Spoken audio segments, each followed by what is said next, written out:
So everyone's here? Yes, Susan. Yeah. Susan's going to be a few minutes late. Well, it's really good to be here today.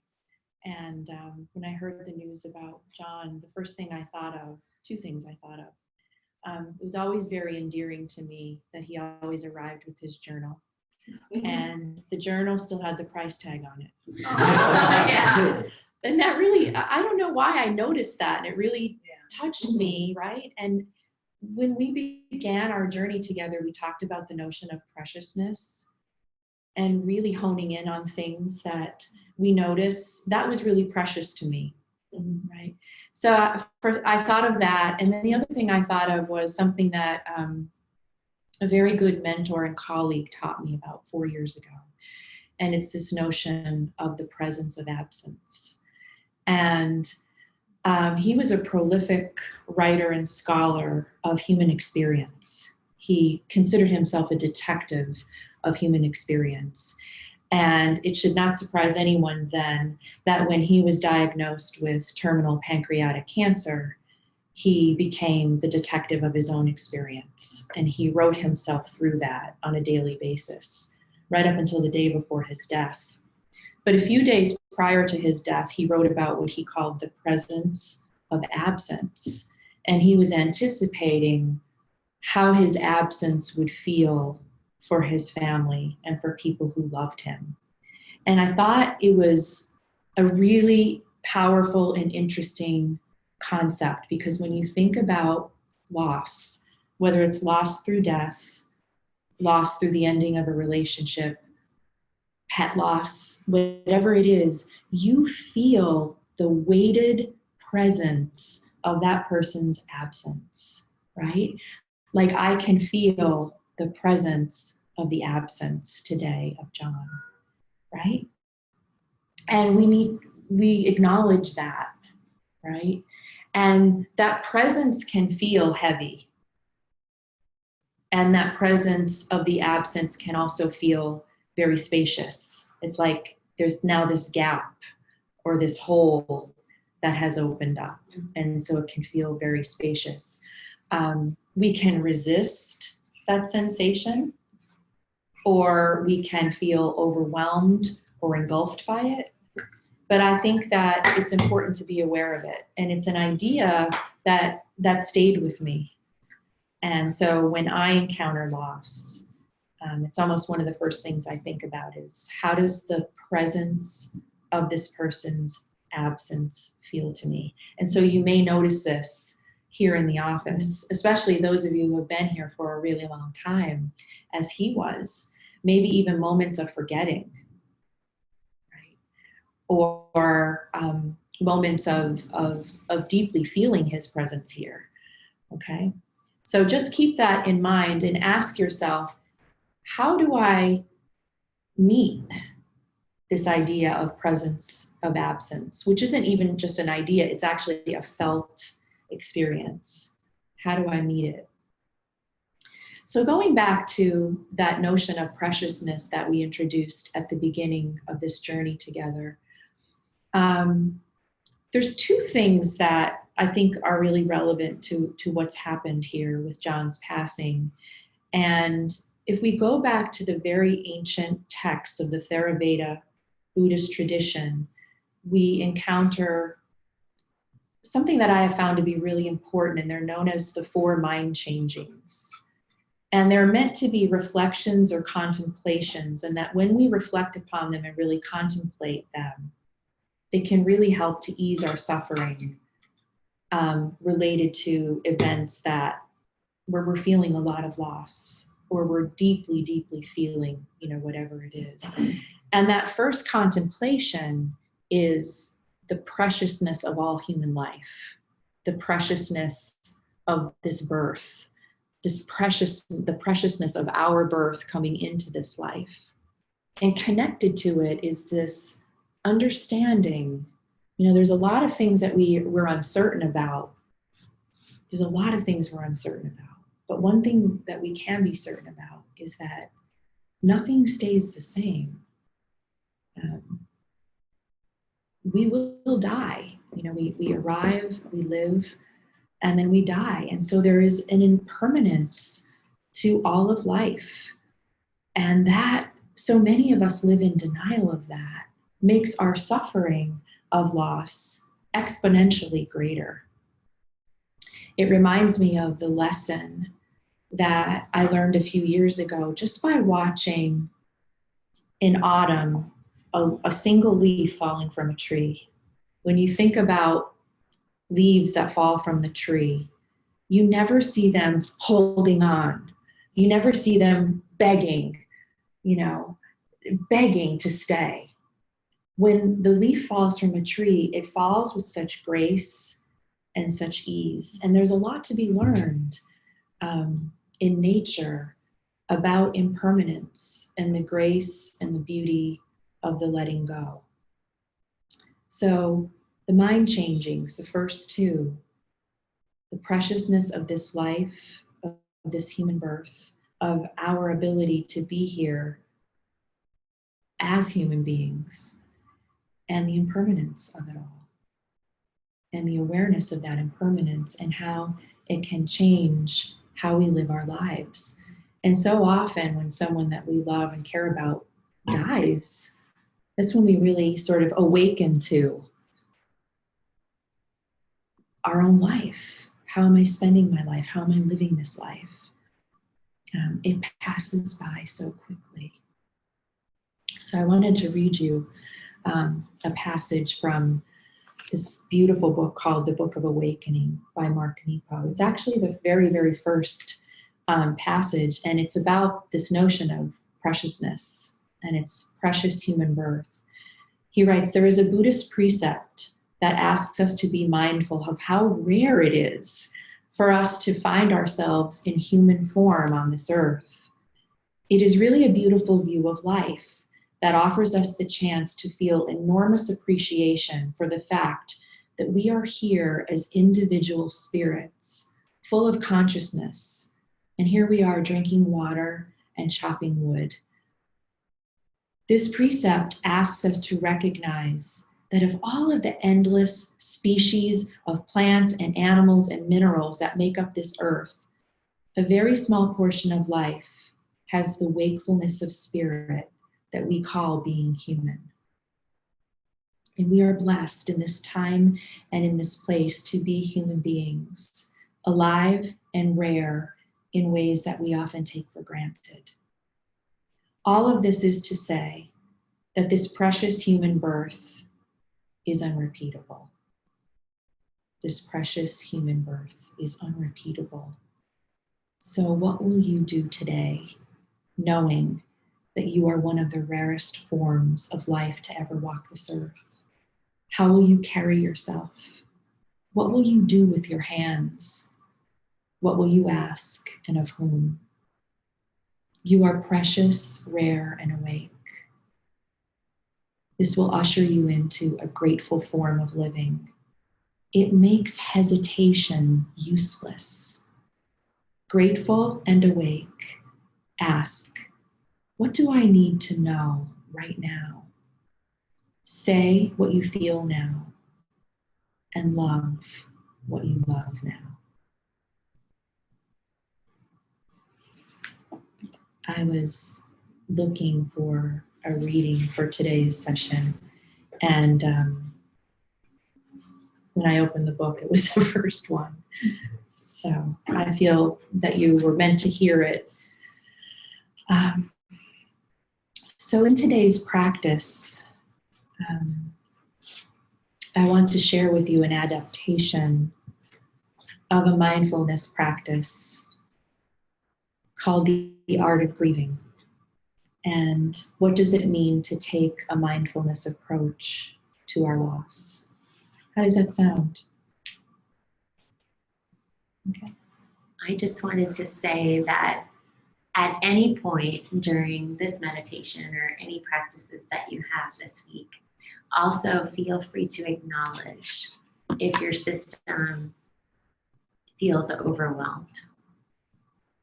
And just return to the anchor of the breath, the anchor of your hands resting on your lap, the vibration of life there.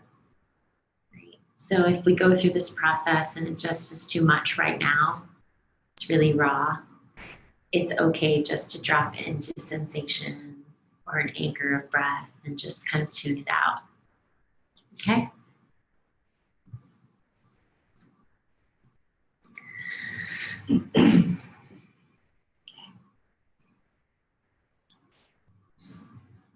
All right.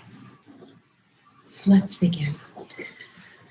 So we're going to find our seat, whatever is comfortable for you. And remembering that closing your eyes is always optional. If the eyes are open, we're just sort of gazing straight ahead, about 5 feet, and maybe taking our gaze downward just a little bit.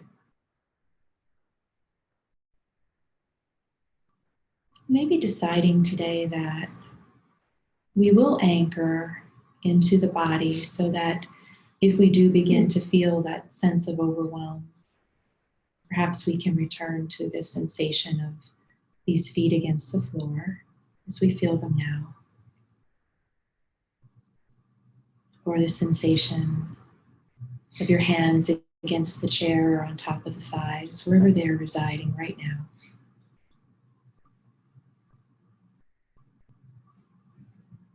Or perhaps you can anchor in through the beating of your own heart. And you can always anchor back into that constant companion called the breath.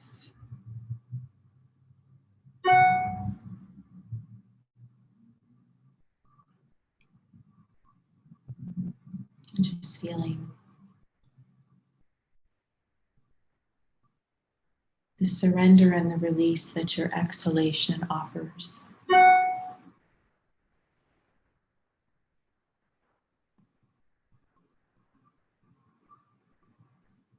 As you just start to settle.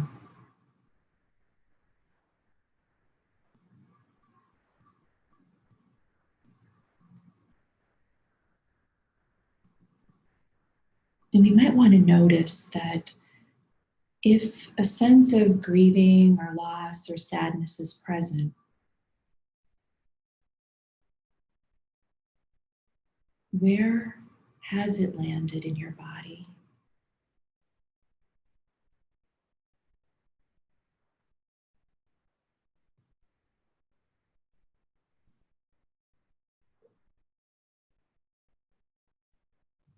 And I invite you to welcome and to allow it in.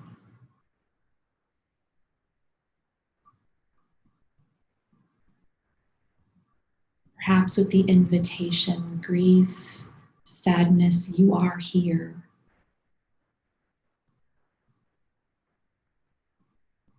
I welcome you. I see you. I feel you.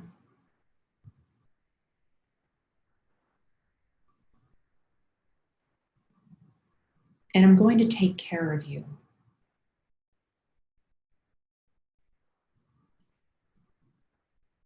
It is okay for you to be here.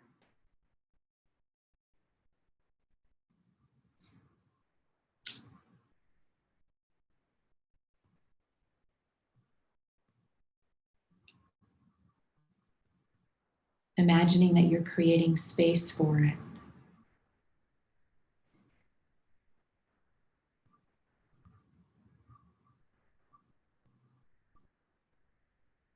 Much like a nurturing mother would soothe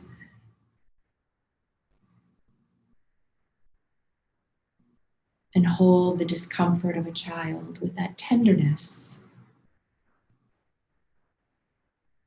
that softness, that humanity, that compassion.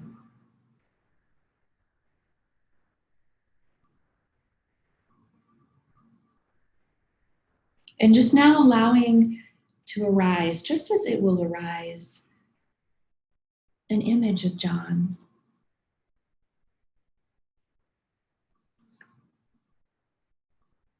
Holding that in your heart or your mind.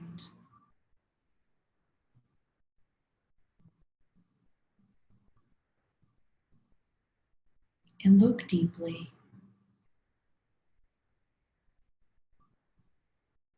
look deeply and reflect upon the path that led you to come to know him.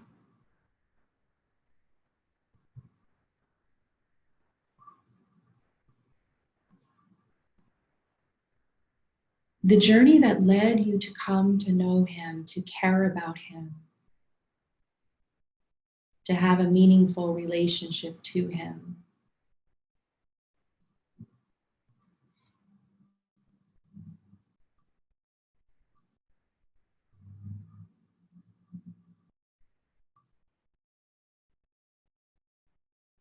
To remember with joy and gratitude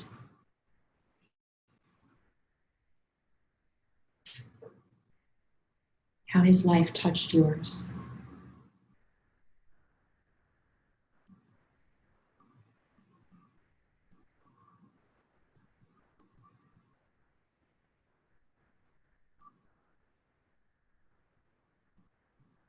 Scanning the terrain of your heart. What touched you, moved you, affected you in knowing him.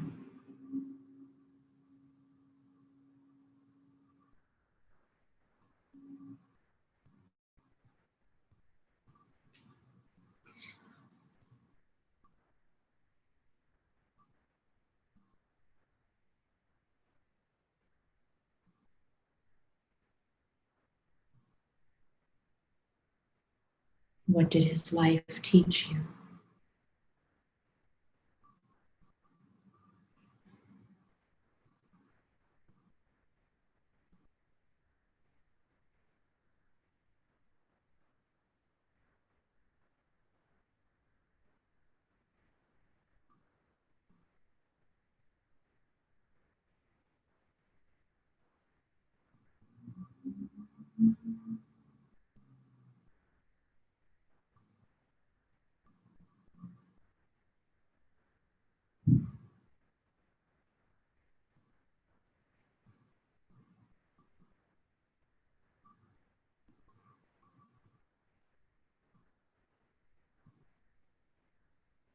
Remaining open to finding healing and joy and peace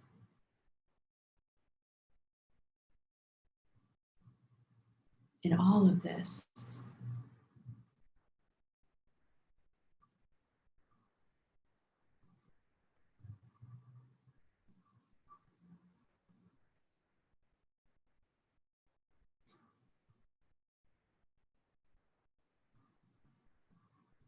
I acknowledge that all things change, that nothing is permanent, and I release my grip ever so slightly.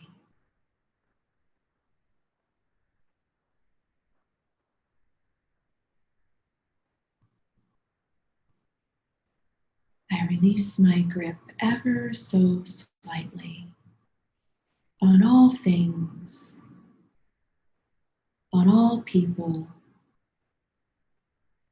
on all relationships. I release my grip ever so slightly.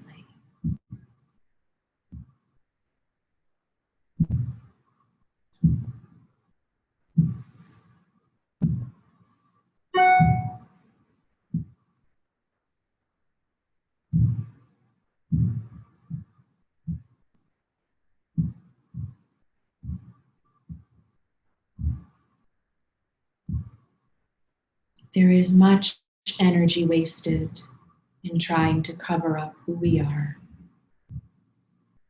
when beneath every attitude is the want to be loved, and beneath every anger is a wound to be healed, and beneath every sadness is the fear that there will not be enough time.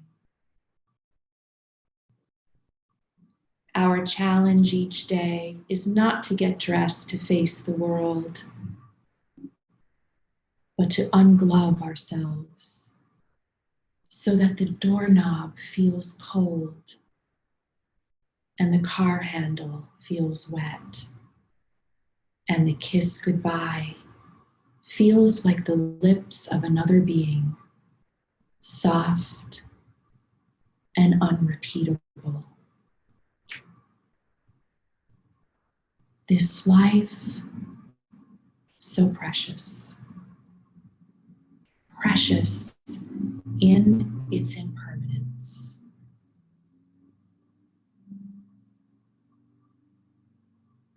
And I awaken to this now.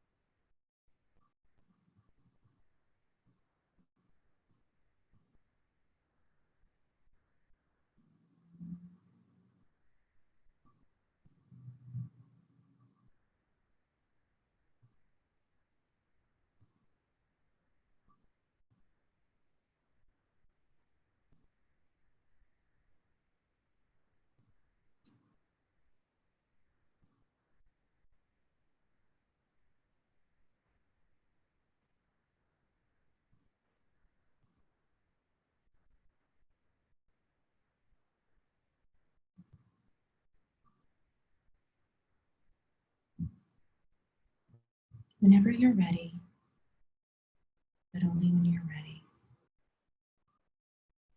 you can open your eyes, letting the light back in.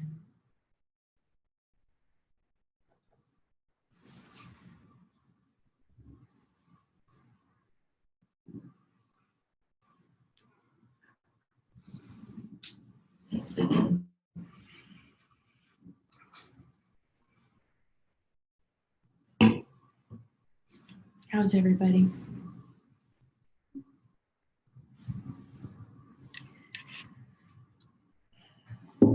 So there were 5 parts to that experience, that meditation. And the first part was an invitation for you to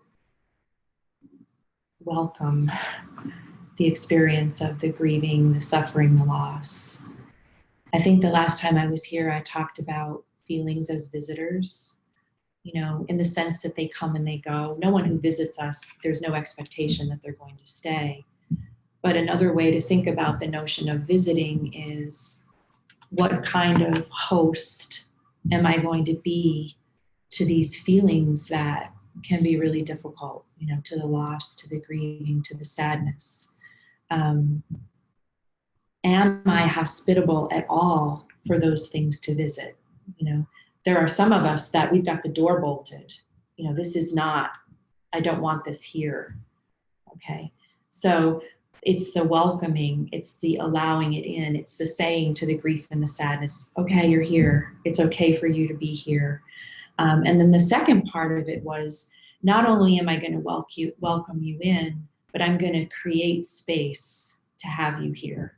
And I use the analogy of, much like a mother would comfort a child that was experiencing discomfort or upset with a lot of tenderness. I'm going to create this loving space for you to be here for however long it is that you feel that you need to stay. And then step 3 was, it was that curiosity piece that we talked about when we're dealing with feeling. And it was, look deeply. Look deeply at the path, my life path, your life path, and how it intersected with John's. You know, how did our paths intersect such a way that we came to know each other?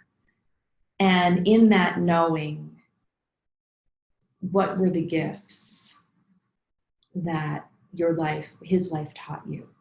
What were the lessons? When you think about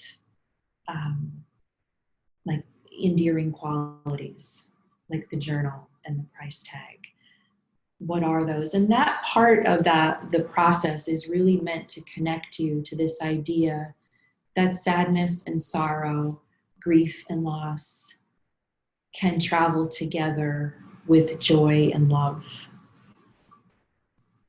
And that's such a beautiful thing, that when I can be in my sadness and my grieving and my loss, and at the same time smile and laugh and feel the joy, that those two things can travel together. So that's what the looking deeply allows you to do. And then finally, the fourth part was, I am willing to learn from this. I am willing to grow through this. I am willing to claim that for myself, there's some kind of healing in this. And then the last part, which is the most important, and I'm also willing to let it all go. With the acknowledgement that, again, everything changes, nothing is permanent, nothing stays the same. And as much as I want to sort of rail against that, can I just allow that to be? Can I be with that? In these moments of quiet, in these really mindful experiences and invitations. And then the parting poem was, again, something by Mark Nepo, and I opened with him, and it was called Awakening Rites. And it was, we're not meant to wake up in the morning and armor up. We're not meant to dress ourselves up against this world. We are meant to unglove ourselves so that we feel the cold surface of the doorknob, and that we feel the unrepeatable sensation of our lips against the lips of another person, as opposed to the parting kiss that is just something we may move through on automatic pilot. Okay. So I think that it's a beautiful practice and a beautiful way to move through the feelings of loss and grief and sorrow. And I'm just sort of curious if any of you would like to share what that was like for you to participate in that.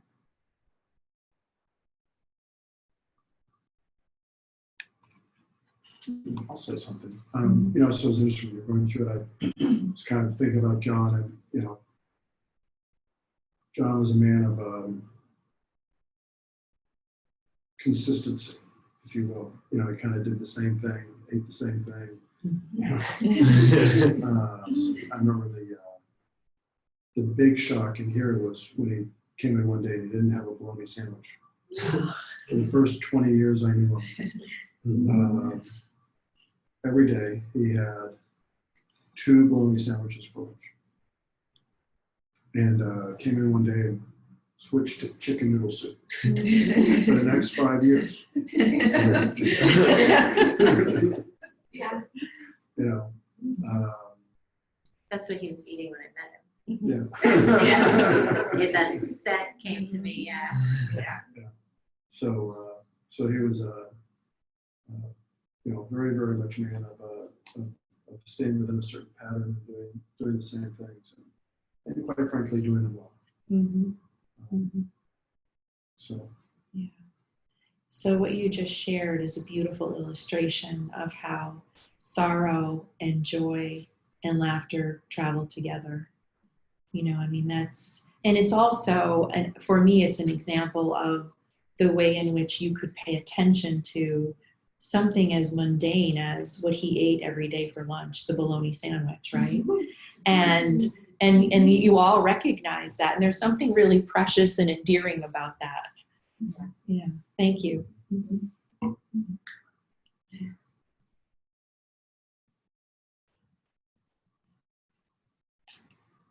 Anyone else?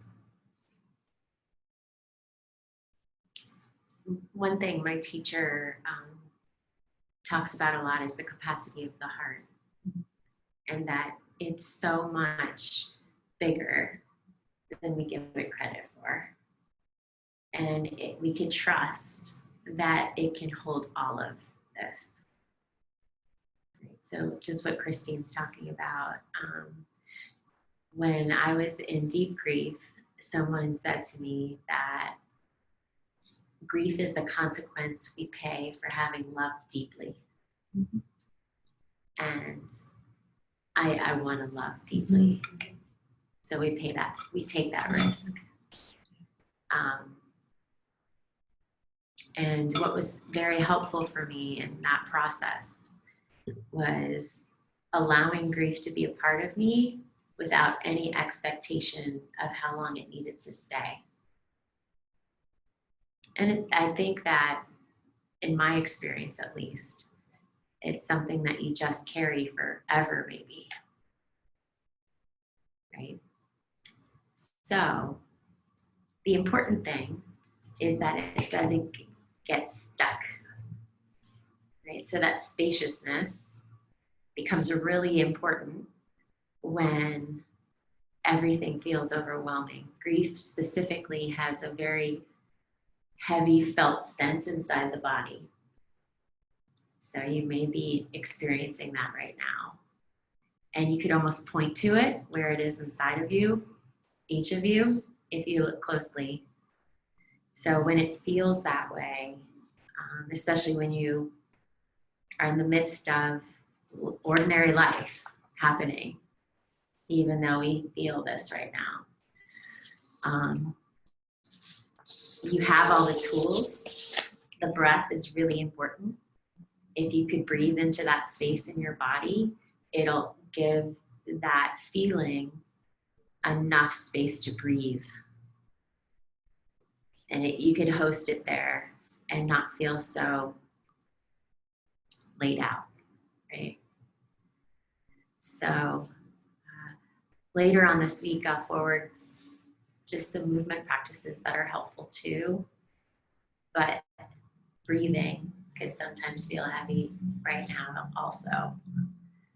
So if you don't feel like you're able to access that space right away, that's also okay.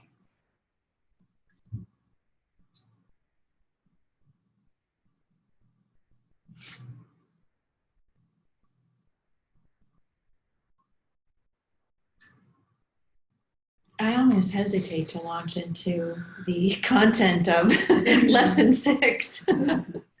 I feel really called, though, to emphasize, and maybe this is where we need to go with this, empathy. The lesson of empathy, because what I've learned about empathy, especially related to mindfulness, is that it's one thing to offer empathy to another person. It's another thing to turn the gift of empathy onto ourselves. And it can be really helpful when, again, we're struggling with any sort of feeling or emotion that feels to us to be really difficult or challenging. So when we think about the word empathy, a lot of people confuse empathy with sympathy. And it's really different. And empathy, absent mindfulness, is not empathy at all. They really do inform each other, and they're necessary in order for empathy to exist. A certain level of mindfulness has to be there. But to be truly empathetic is to, you want to remember 3 things. It's to sit beside, to sit alongside, or to be with whatever it is, another person's suffering, right? To sit beside another person in their suffering, to be with them, to be with what it is that they're suffering, without trying to make it anything different than what it is, without trying to diminish it, without trying to talk them out of their suffering. I see this all the time. You probably see this all the time. I'm guilty of it, right? One of the things that we know about human beings, in addition to like being able to survive and being able to really lock into our ability to fight, flee, or freeze, that survival instinct, is that we also have an enormous innate capacity for deep, deep caring and nurturing.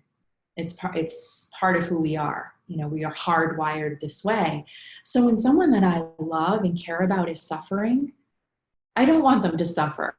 I want to fix it. I want to repair it. I want to make it go away. I want to diminish it. I want to problem solve, but that's not empathy. And you've probably had the experience of truly needing empathy from another person, and you're sitting with them and you're telling them whatever the issue is, and they immediately go into fix it mode. And you want to punch them. right? Because it's not what you needed. You just needed somebody to listen, right?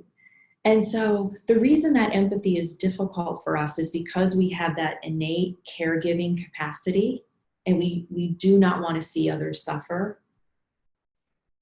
The other reason that empathy is difficult for us is because, as Brené Brown says, to choose empathy is the vulnerable choice. In order for me to hold back and not try to fix and change and repair the situation, I actually have to sit next to you in this discomfort. I didn't really grasp or understand empathy in a really felt way. I could understand it intellectually and teach about it intellectually, but I didn't grasp it fully until I started raising my kids. And I noticed, as Jennifer mentioned earlier, and I believe that this is true, because I watched them, they lost their biological mother when my son was an infant, my daughter was just 2 years old. Grieving doesn't stop. It just changes in its form and its expression. And it was everything in my power as a new mom to these children to not try to change the depth of grieving that they were feeling, to not try to wish it away, dragging them to various therapists, help them to stop grieving, but to actually have to sit with it, to sit next to them, to kind of just hold them and to be with that was really uncomfortable for me.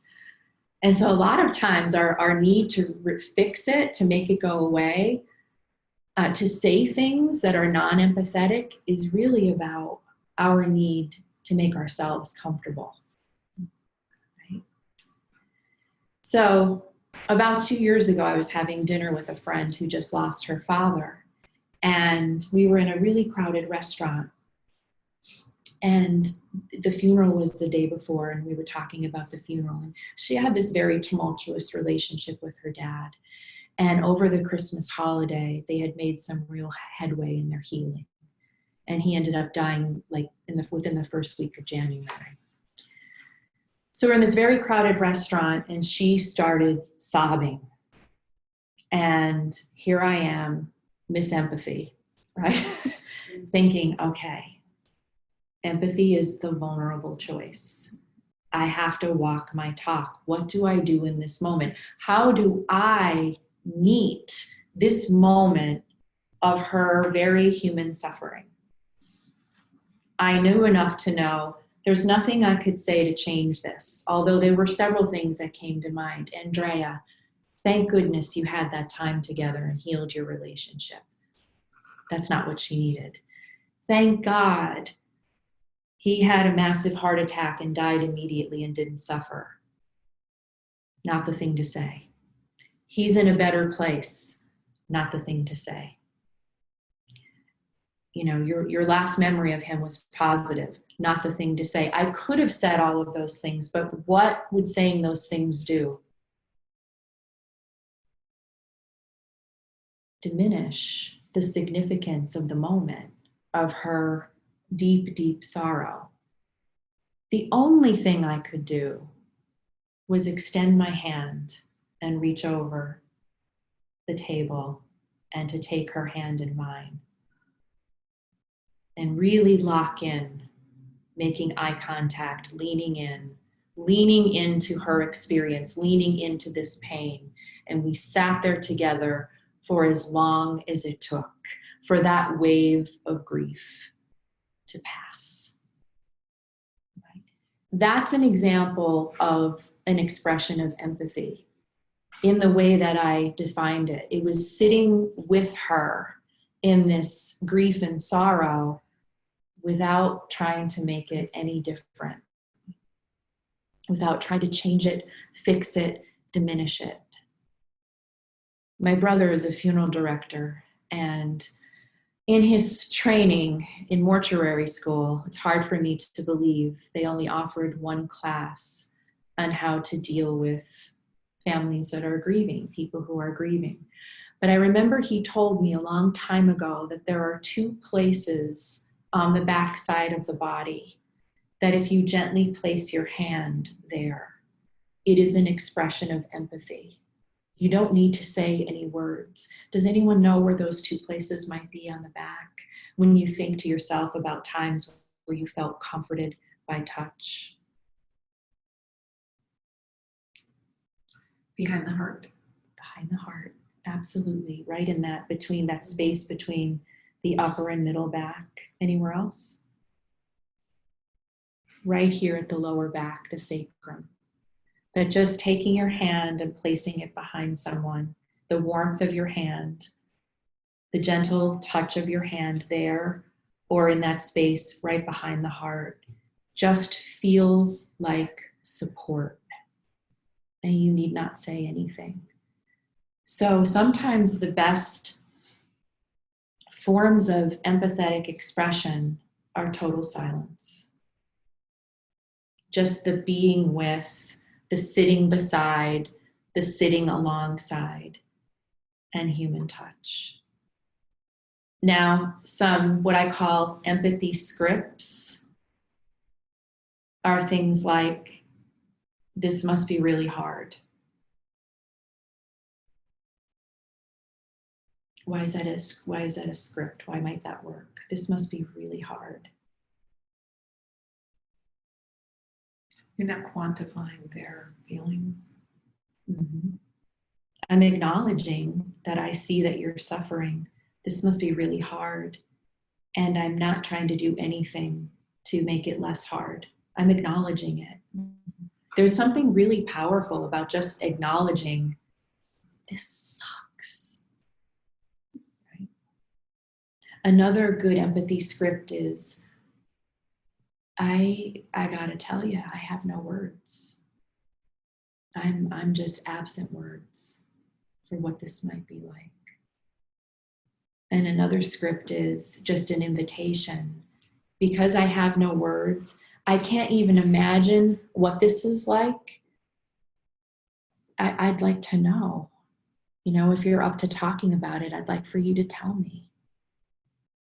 I can't tell you the level of appreciation that a person in suffering often feels when you issue that invitation. But when you issue that invitation, it's the vulnerable choice, because you're saying to yourself, I'm gonna open myself up to hearing about this.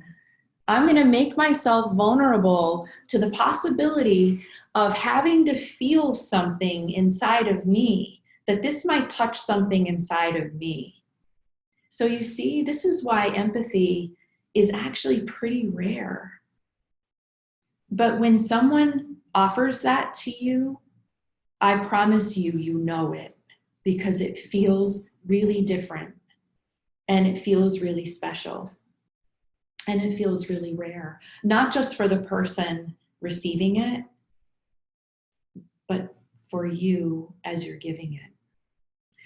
I often feel like when I'm giving empathy, I'm sitting on my hands.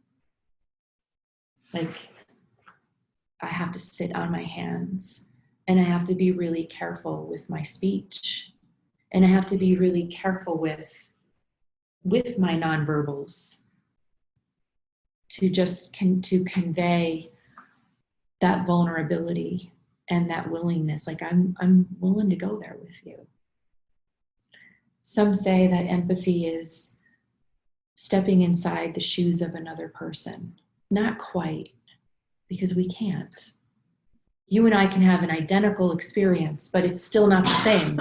It's not experienced in the same way. So I'm not even going to attempt to convey that I'm in your shoes, or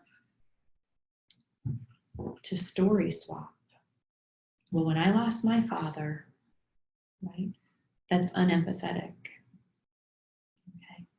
So the reason that the expression of empathy is a mindful gesture is because it is your willingness to be with another person in his or her suffering without aiming to have it anything other than what it is. So when we turn empathy onto self, we're doing that with ourselves. I am willing, Christine, for this to be here in whatever awfulness that it is, in whatever pain and suffering that it is, without trying to make it any different. I was working with a client on Sunday, a new client who's plagued. One of the things he is plagued by is that he cries a lot. He said, I have to be really careful about movies that I see. He said, I can cry at a commercial. It's like I have anxiety now about watching TV because I can cry at a commercial. So he's presenting this as, I want you to coach me out of this. I don't want to be this way. Right? And I said, well, you picked the wrong person. Right? What would it mean, and how would things pretty significantly change for you if you dropped the story that this is something that is pathological, that this is something that men don't do, that this is something that other people are perceiving poorly? Like he said, I feel weak. I'm tired of allowing my wife to see me in this way, and really unempathetic when you think about your own self-judgment and criticism related to things that upset you. Like, this shouldn't be upsetting me, or why am I being moved to tears now? As if there's a better time for this. This is what this person needs training in, is how can I cultivate self-empathy, empathy for myself, so that I can be with my own vulnerability. I said, it's quite possibly the most beautiful quality you possess as a human being, that your heart is so undefended that you're able to feel in this way and with this depth. So either hire a different coach, or my work with you is going to be around the allowing of this. Because so much of his suffering and his anxiety is walking around on the planet here, worried about the next thing that's going to bring him to tears. Can you imagine how difficult that would be? And I said, the moment that you begin to allow this part of you to have expression, its intensity is going to decrease. That's my theory. So he could benefit from a good dose of self-empathy. So when we began our journey together and we defined mindfulness as moment-to-moment awareness of what is, without it having to be anything else, without it having to be different, to change it, to repair it, to fix it, to diminish it. Empathy is a natural extension. And what we find is, and what you will find is, if you haven't noticed this already, that in your daily practice, your capacity for empathy increases quite naturally without your even knowing it. Because you're creating space in your day, the 3 minutes, the 5 minutes, the 7 minutes, the time doesn't really matter. It's the commitment, and it's the intention, and it's the quality of what's going on. Naturally, I believe from my own experience, starts to create a quieting in you that allows for that vulnerability, that more spacious feeling in the heart, and just a real general sense and willingness to be with what is, and to not be afraid of it. In the story that I just shared, my client is afraid of that level of emotionality. If I allow it, and I start practicing the allowing of it, I'm not as afraid of it anymore. Does that make sense? So think about the moments, especially in the context of someone's passing. These moments are full of opportunities for the extension of empathy toward others, toward his family members, toward each other here, and especially toward yourselves. Okay. Questions? Thoughts?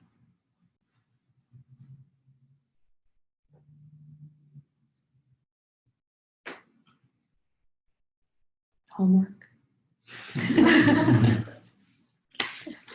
As you can imagine, your practices, you'll want to not make space for them this week. But I will say that they could feel really supportive. So try to, even if it's just 3 minutes, just take some time, even if it's just looking out the window, right? Maybe practice takes a different form this week, but it's important.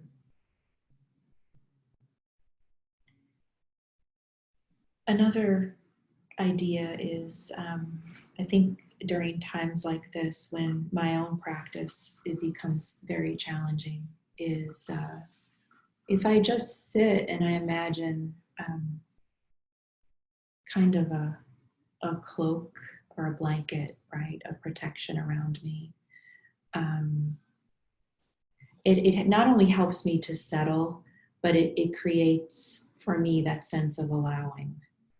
Like I can find myself resisting what it is that I'm feeling, but I'm going to allow it, but I'm going to allow it in this environment where I feel held and protected. Trust me, that's hard. It's hard.